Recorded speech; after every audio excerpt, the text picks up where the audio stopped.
My name's Sarah, and I'm an occupational therapist in Whistler and Pemberton and surrounding communities.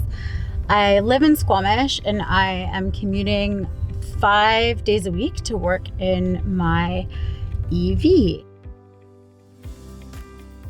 So I actually kind of started driving an EV by accident. I was commuting between Squamish and Whistler and Pemberton, and the car I had was starting to break down. It needed some repairs. It was getting pretty expensive every month, and I felt like it wasn't as reliable anymore. So I started looking at options that were available. I couldn't really afford a car payment plus gas plus insurance, and the only thing I could effectively eliminate was the gas.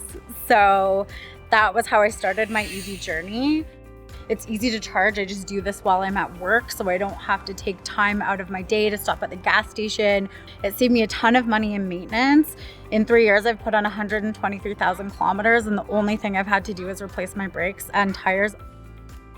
Already just in the 3 years that I've had my EV, what's available has changed rapidly and dramatically. Now there's tons of other choices for people.